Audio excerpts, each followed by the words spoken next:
Hello guys, this is Felica. It's almost Christmas and so I'm making a video that's a little bit more special this time.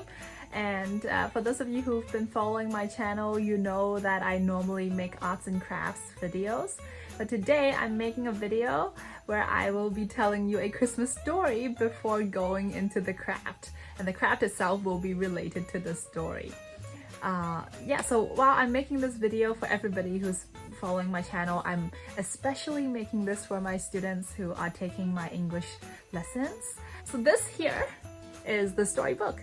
The name of the story is The Rabbit and the Bear, A Christmas Tale. It is written by Ivan Genshev. I have 2 extra copies of this book that I want to give away.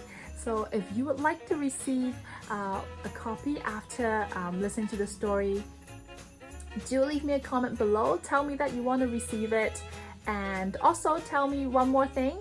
Tell me what you enjoy about reading this story. Oh, before we start, I have a special guest since the story is about a rabbit and a bear. I have a bear with me today and his name is Minnie. So let's start. Let's read with Minnie. It was the day before Christmas and snow was everywhere. The world glittered in the sunlight. 2 hunters walked out into the woods with their guns and their dogs. Here, see? The hunters and the dogs. They hoped to find something special for Christmas dinner. They carried provisions of bread, fruit, cheese, carrot, cakes, and a big jar of honey. A rabbit was also out in the woods. He was excited about winter. This time of year was always so wonderfully peaceful and quiet. The only thing he had to watch out for was the fox, or so he thought. Then he heard a voice shout, "There! Look! A rabbit!" Then came the thunder of a pair of hounds, barking and growling following his scent.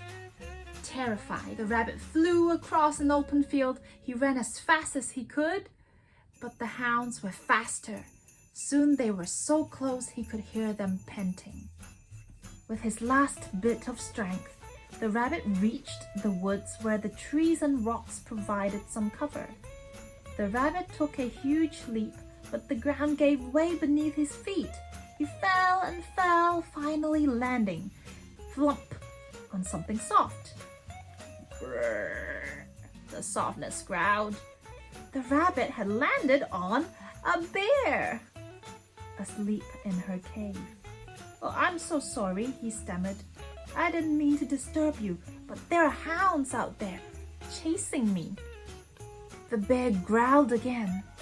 Then she stretched and forced her eyes open. "This bear is a she. Minnie is a he. You woke me from a strange dream," she said. She peered at the rabbit. She didn't look angry, she just bewildered. "Why don't you tell me your dream?" the rabbit suggested.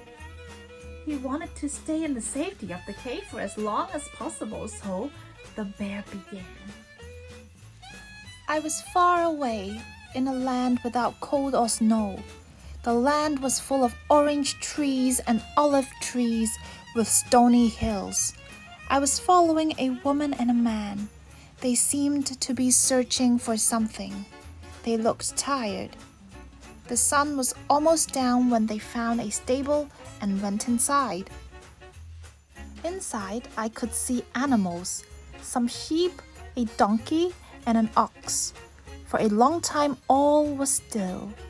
Then I heard the cry of a newborn baby. Suddenly, everything lit up, almost as bright as day. High above the stable roof, a great star shone down. I felt its glow deep in my heart. An owl flapped down and perched next to me. Her eyes shone. "We have witnessed a wonder," she said.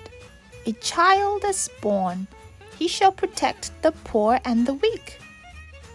The bear paused. "Isn't that strange?" she said to the rabbit, who listened attentively. "How can a tiny baby protect the weak?" In the dream, it made sense somehow, but now I just don't understand. Shepherds came with their sheep just to see this child. Their faces were glowing with awe. 3 noble men came on horses and camels, bringing the child splendid gifts. And all this time, the stars shone down. I was on my way into the stable to see for myself when you woke me from my dream. I wanted to see the child with my own eyes. The bear shook herself. I'm so sorry I woke you, said the rabbit. You dreamt of the first Christmas. That was the birth of the baby Jesus a long, long time ago. Even now, people still gather to celebrate his birth. And today is Christmas Eve. You've had a Christmas dream. I've never even heard of Christmas, said the bear. Of course, I'm usually asleep this time of year. She shook herself again. Now that I'm awake, I'm as hungry as a bear. I might be able to find us something to eat, the rabbit said. But it is too dangerous for me to go out alone while the hunters are still about. Would you come with me? The bear nodded. Of course, I know nothing about Christmas, but if the owl in my dream is right, then it is no time for hunting. I promise you, today you will be safe. Ooh, when the 2 animals emerged from the cave, they saw the hunters waiting with their dogs. The bear straightened up to her full height and took a few steps towards them, growling loudly. Now it was the hunters' turn to be shocked. Since when were bears out in the winter? They took one frightened look and ran as fast as they could. Look. All that was left behind were the bags filled with the hunter's provisions. The bear and the rabbit pulled the bag into the bear's cave and enjoyed a wonderful Christmas feast. Thank you, said the bear to the rabbit when she had licked the last drop of honey from the jar. I'm glad that you woke me. Now I know about Christmas and the baby who protects the poor and the weak. She yawned loudly and curled up into a ball in the corner of her cave. Good night, she said, and then she was sound asleep. Sweet dreams, whispered the rabbit. I'll come visit in the spring. Then he slipped out of the cave into the deep, dark woods. The stars above shone through the branches of the trees. Merry Christmas, he called to the trees and the stars. Then the little rabbit made his way back to his own warm bed for a deep midwinter sleep. The end. Well, I hope you've enjoyed the story, and we're going to move on to our craft now. And this craft, actually, you have seen it already just now when we were talking about the hunters' provision for their journey, for their hunting journey. I wonder if you saw it just now, but it's actually hidden here. It's a carrot doll. This carrot doll, it's really cute here. There are 3 faces to this doll. This is face number 1, face number 2, and face number 3. It's a plastic carrot that you can get from IKEA. So keep watching and I'll show you how to make this doll. The reason why I was inspired to turn these carrots into dolls is partly because of their legs. I mean, the roots of the carrot, they look like legs that are dancing. It was so fun to imagine them with eyes, nose, and mouth that I decided to give them faces. So the first face that I want to draw has a kind of a vintage look. This doll has wide, narrow eyes with a short nose and a very tiny mouth. And it also has rosy cheeks and rosy chin as well.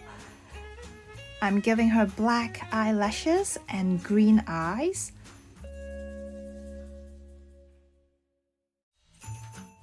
Next, I move on to her dress. She's wearing a dress with a collar, and it's going to be a polka dot dress.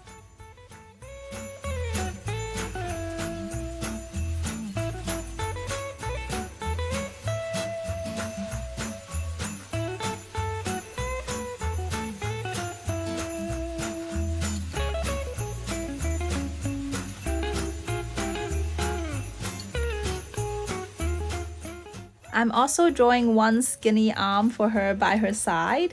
You can choose to draw two arms if you want. I just like mine with one arm because that kind of gives her that eccentric look. Turning the carrot to the side, make sure you leave enough room for two more faces. So turning to the side, we're going to draw the second face. This second face is going to look quite different from the first one. It's a face that is a little bit grumpy, a little bit annoyed and tired. I'm giving it some bloodshot eyes to complete the look, to make it look really cute. Finally, turn to the third side of the doll and draw the third face. Really, you can draw whatever kind of face you like, and there you have it, a 3-in-1 carrot doll.